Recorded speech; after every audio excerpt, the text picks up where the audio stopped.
नमस्कार साथियों, आज विश्व महाविद्यालय के ऑनलाइन प्लेटफॉर्म पर आपको स्वागत है। जैसा कि हम लोग कल हाइड्रोजन बॉन्डिंग बारे में पढ़ रहे थे, और हाइड्रोजन बॉन्डिंग में अगर ध्यान देंगे हम लोग तो सबसे पहले हम लोग पढ़ा था,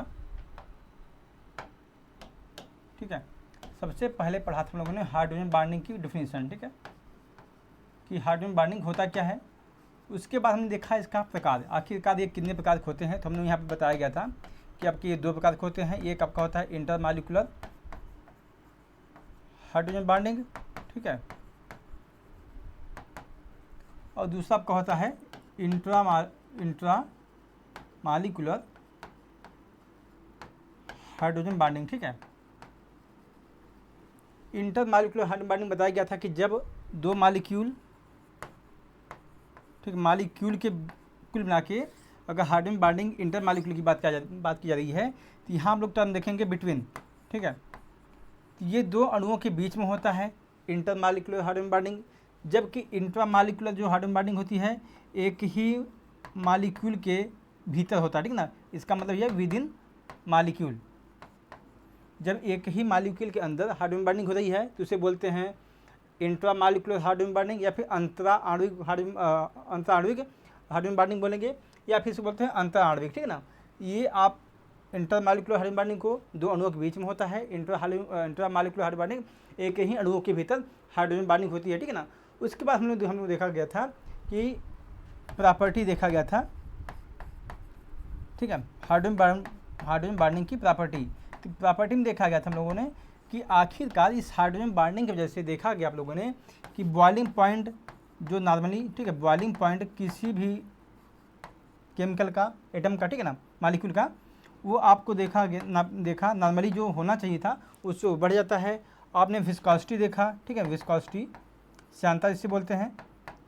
यहाँ विस्कोसिटी देखा, जैसे आप वाटर मॉलिक्यूल होता है इसमें भी आपकी हाइड्रोजन बॉन्डिंग होती है, लेकिन ग्लिसरॉल में भी आपका वहाँ पे 3 हाइड्रोक्सिल ग्रुप होते हैं, ठीक है ना। जो ग्लिसरॉल मॉलिक्यूल होता है वहाँ पे 3 हाइड्रोक्सिल ग्रुप होते हैं, जबकि आपका बेसिकली समझे ये आपका H2O मॉलिक्यूल है और CH2OH, ठीक है। ये आपके CH2OH आपका होगा 2, ठीक है, CH2H ये 2 होंगे, और एक आपका CHOH होगा, ठीक है ना। तो ये आपका ग्लिसरॉल मॉलिक्यूल है।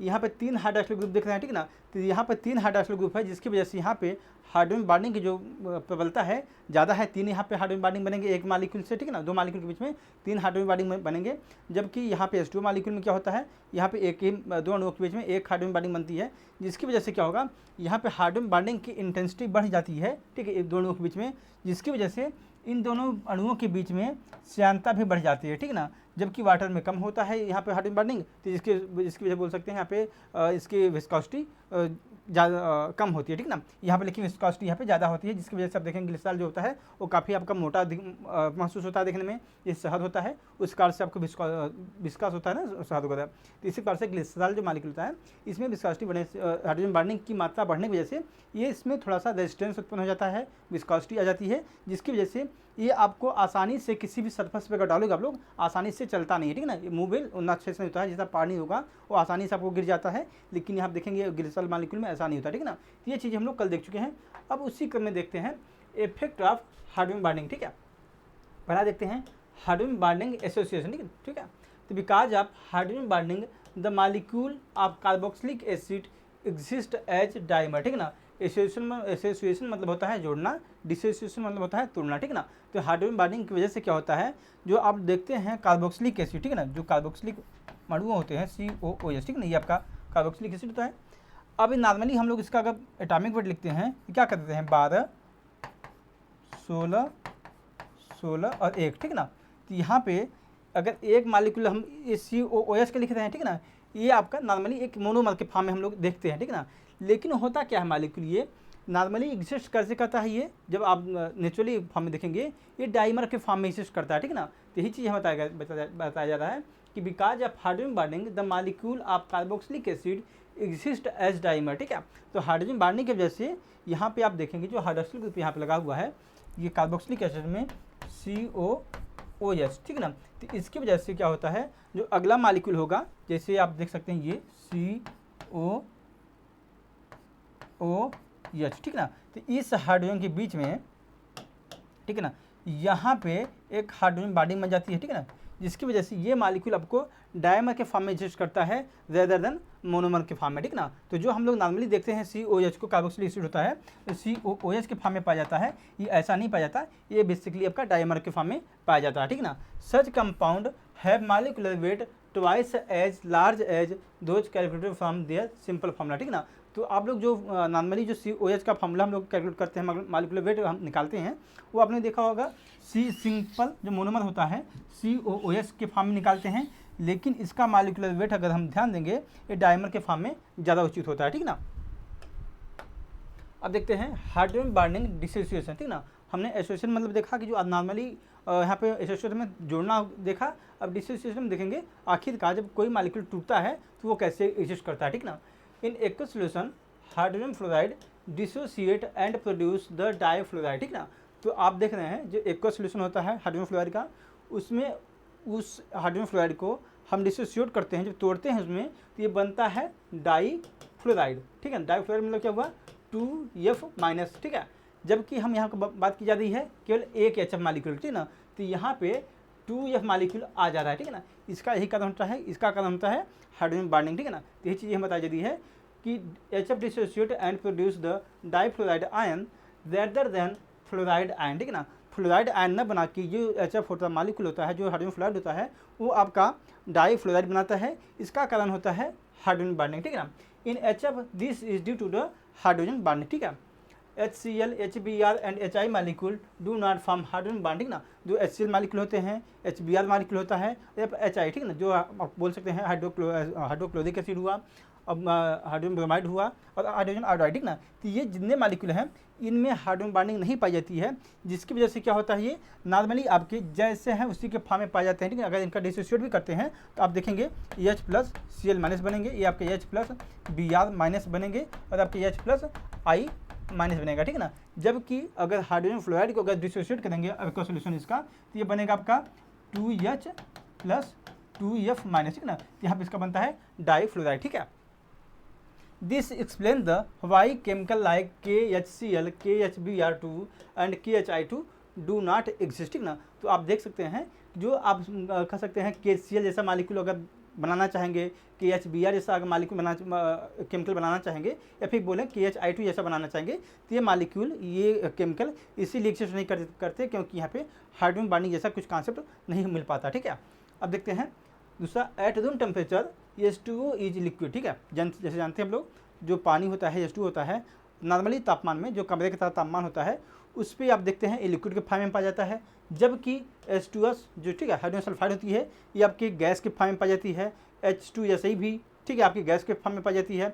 H2TE आपकी ये भी गैस के फॉर्म में पाई जाती है, ठीक ना। इसका कारण क्या होता है, क्योंकि H2O मॉलिक्यूल में आप जानते हैं हाइड्रोजन बॉन्डिंग हो जाती है, जिसकी वजह से क्या होता है इसका बॉइलिंग पॉइंट बढ़ जाता है, जिसकी वजह से ये बोल सकते हैं आपका रूम टेम्परेचर पे मॉलिक्यूल आपका लिक्विड के फॉर्म में पाया जाता है, ठीक ना।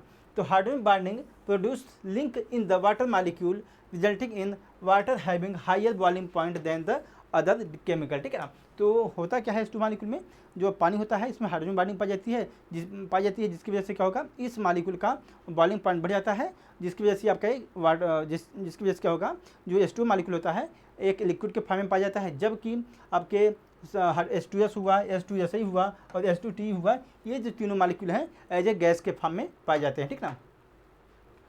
Ammonia has greater boiling point than PH3, ठीक है ना। तो अमोनिया अगर देखेंगे इसका फॉर्मूला ये आपका होता है NH3, ठीक है, और ये आपका है PH3 फास्फीन, ठीक है ना। तो यहाँ पे देखेंगे नाइट्रोजन है, ठीक है, और H3 है, तो इसमें क्या होगा हाइड्रोजन बॉन्डिंग पाई जाती है, ठीक है ना। इसमें अमोनिया में हाइड्रोजन बॉन्डिंग पाई जाती है, जबकि PH3 में हाइड्रोजन बॉन्डिंग नहीं पाई जाती है, ठीक है ना, हाइड्रोजन बॉन्डिंग ना, ठीक है। ये आपके हाइड्रोजन बॉन्डिंग यहाँ पे नहीं पाई जाती, जबकि अमोनिया गैस में हाइड्रोजन बॉन्डिंग पाई जाती है, जिसकी वजह से क्या होता है अमोनिया में बॉन्डिंग पाई जाती है, ठीक है। देखते हैं आप ammonia has greater boiling point than PH3, ठीक है ना। तो यहाँ पे क्या होगा अमोनिया में हाइड्रोजन बॉन्डिंग पाई जाती है, जिसकी वजह से इसका बॉइलिंग पॉइंट बढ़ जाता है, जबकि PH3 आपका एक गैस के फॉर्म में पाई जाती है, ठीक है ना। ये फास्फीन गैस होती है, जबकि अमोनिया भी आपकी गैस होती है, लेकिन आपके इसको लिक्विड के फॉर्म में भी आप इसको दिख सकते हैं, ठीक है ना। Boiling point than PH3 due to the hydrogen bonding which is absent in PH3, ठीक है ना। तो अमोनिया का जो ग्रेटर बोला जाए pH3 की तुलना में इसका बॉइलिंग पॉइंट ज़्यादा होता है, इसका क्रमशः है हाइड्रोजन बॉन्डिंग, ठीक है। Because ethanol contain hydrogen bonding it has greater boiling point than diethyl ether, ठीक ना। ये चीज़ मैं इसके पहले की क्लास में बता चुका हूँ। जब दो मालिक्यूल जैसे आप डाई इथाइल ईथर की बात की जा रही है और एल्कोहल की बात की जा रही है, ठीक ना, यहाँ पे C2H5OH आपका एल्कोहल हुआ और डाई मिथाइल ईथर का ये आपका हुआ CH3OCH3, ठीक ना। इन दोनों का अगर मॉलिक्यूलर वेट निकालेंगे आप लोग तो 46 आएगा, ठीक ना। इन दोनों का ये आपका 46 आएगा। तो होना क्या चाहिए था यहाँ पे, इसका बॉइलिंग पॉइंट भी दोनों मॉलिक्यूल का समान होना चाहिए था, ठीक ना।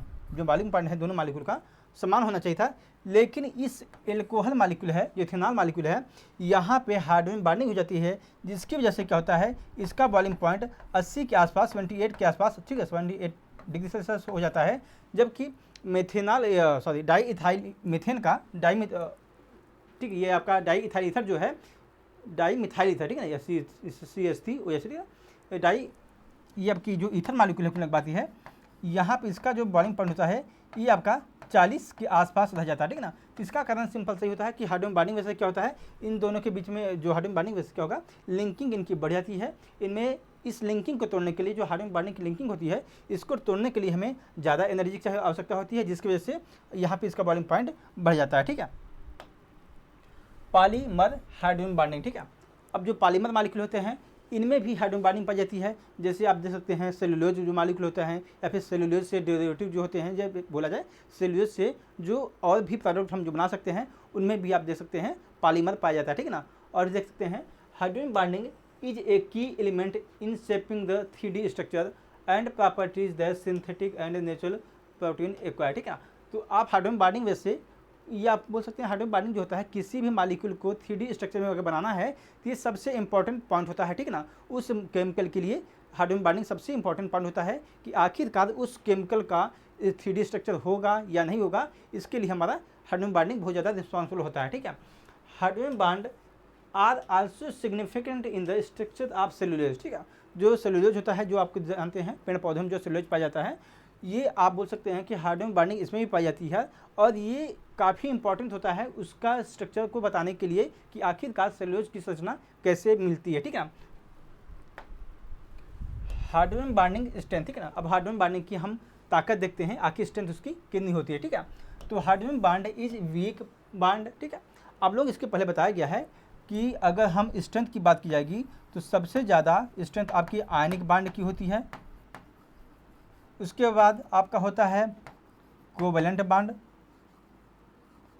उसके बाद आपका होता है हाइड्रोजन बॉन्ड, और इसके बाद आपका आता है वान डेर वाल्स फोर्स, ठीक है।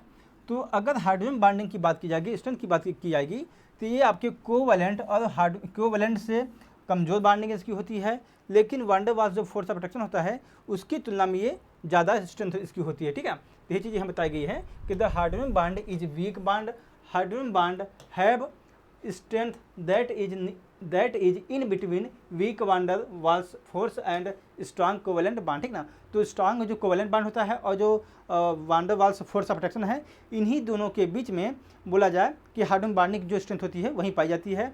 The attraction of shared pair of electron and the atom electronegativity determine the hydrogen bonds dissociation energy, ठीक ना। तो आप यहाँ भी बताया जा रहा है कि आखिर जब एटम है, जब इलेक्ट्रोनेगेटिव एटम कौन सा है, ठीक है। जैसे आप हाइड्रोजन बॉन्डिंग जब बनती है, एक आपका हाइड्रोजन एटम होगा, ठीक ना। उसके बाद जो अगला एटम होगा वो आपका FCl नाइट्रोजन, ठीक है, ऑक्सीजन, ये आपके एटम हो सकते हैं, ठीक है ना।